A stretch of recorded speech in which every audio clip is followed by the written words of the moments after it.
জাহান্নামের একটা আগুনের বাতাস তার বুকটা বরাবর একটা ধাক্কা দিবে বাতাস। আল্লাহর কসম, নবী বলেন ফেরেশতা যখন এরপরে ওই নাফরমান ব্যক্তিকে আল্লাহর সামনে আনবে, আল্লাহ তাআলা জিজ্ঞেস করবে, আমার বান্দা দুনিয়ার হায়াত তো তুমি খুব আরামেই কাটাইছিলা, ঠিক না? তো সেই নাফরমান পাপী অথচ দুনিয়ায় যে ভোগ বিলাস করছে, সে আল্লাহকে বলবে, রব জীবনের সুখ কি জিনিস আমি তা কোনোদিন দেখিনি। আল্লাহর কথা দিল দিয়ে শোনেন, দরদ নিয়ে শুনেন।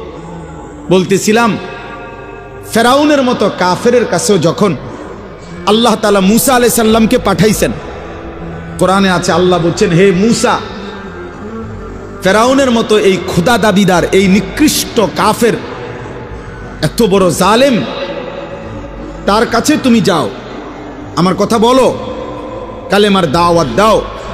কেন?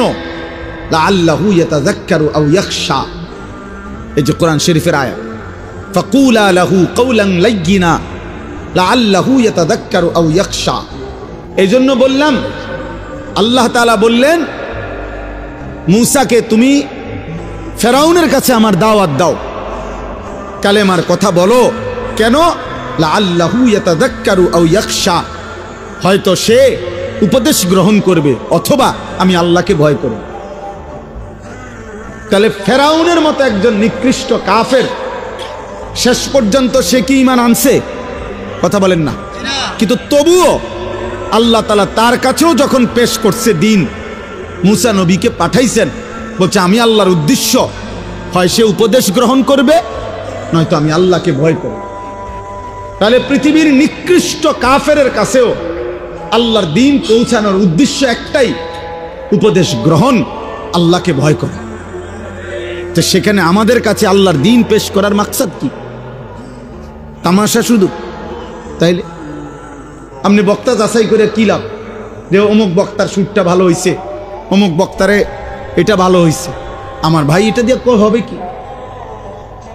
এটা দিয়ে কি হবে? আখিরাত দরকার, আখিরাত দরকার, আখিরাত দরকার। আপনি যদি বুঝেন তবুও আখিরাত হবে, আপনি যদি না বুঝেন তবুও আখিরাত। ভুলে গেলেও আখিরাত হবে, স্মরণে থাকলেও আখিরাত হবে।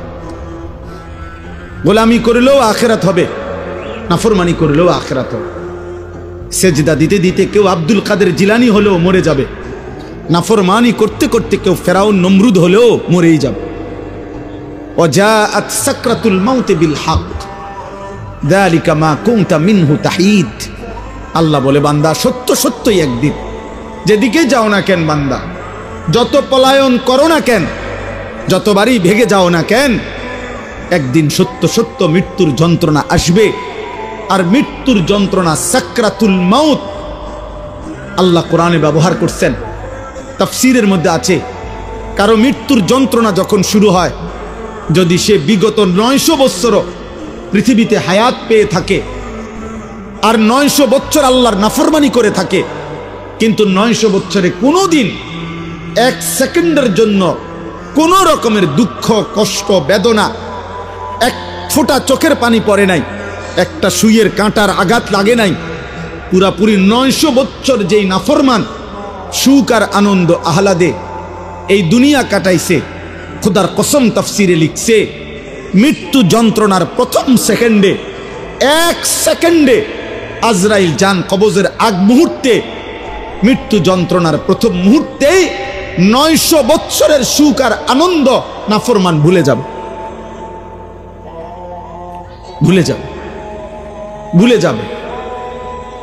পরবর্তী সেকেন্ড যদি তাকে জিজ্ঞেস করা হয়, হে আল্লাহর বান্দা, বিগত দুনিয়াটা তো তুমি খুব আরাম এবং আয়েশে কাটাইছিলা, খোদার কসম তখন ওই নাফরমান বলবে, মাওলা সুখ কি জিনিস আমি তা জীবনে কোনোদিন দেখি নাই, অথচ সে সুখেই ছিল। হাদিসের মধ্যে আছে, আল্লাহর নবী সাল্লাল্লাহু আলাইহি সাল্লাম বলছেন, হাসরের ময়দানে প্রত্যেক নাফরমানকে, পাপীদেরকে, দুনিয়া যারা আনন্দ উল্লাস আর ফুর্তি আর হারাম মজা নিয়া ভোগ করছে, আল্লাহ তাআলা ফেরেশতাদেরকে বলবে, পরে জাহান্নামের বাহির দিয়া একটা বার ঘুরাইয়া জাহান্নামের দরজা বরাবর 1 মিনিট বা 10টা সেকেন্ড দরজার বরাবর দাঁড় করাইয়া এরপরে আমার কাছে নিয়ে আসো। বিশুদ্ধ হাদিস। প্রত্যেক নাফরমানকে ফেরেশতারা জাহান্নামের বাহিরে ঘুরাইয়া দরজার সামনে 1 মিনিট বা 10টা সেকেন্ডের জন্য দাঁড় করাবে। জাহান্নামের একটা আগুনের বাতাস তার বুকটা বরাবর একটা ধাক্কা দিবে বাতাস। আল্লাহর কসম, নবী বলেন ফেরেশতা যখন এরপরে ওই নাফরমান ব্যক্তিকে আল্লাহর সামনে আনবে, আল্লাহ তাআলা জিজ্ঞেস করবে, আমার বান্দা, দুনিয়ার হায়াত তো তুমি খুব আরামেই কাটাইছিলা, ঠিক না? তো সেই নাফরমান পাপী অথচ দুনিয়ায় যে ভোগ বিলাস করছে, সে আল্লাহকে বলবে, রব, জীবনের সুখ কি জিনিস আমি তা কোনোদিন দেখিনি। জাহান্নামে এখনো ঢোকে নাই, জাহান্নামের প্রথম বাতাসের ধাক্কা।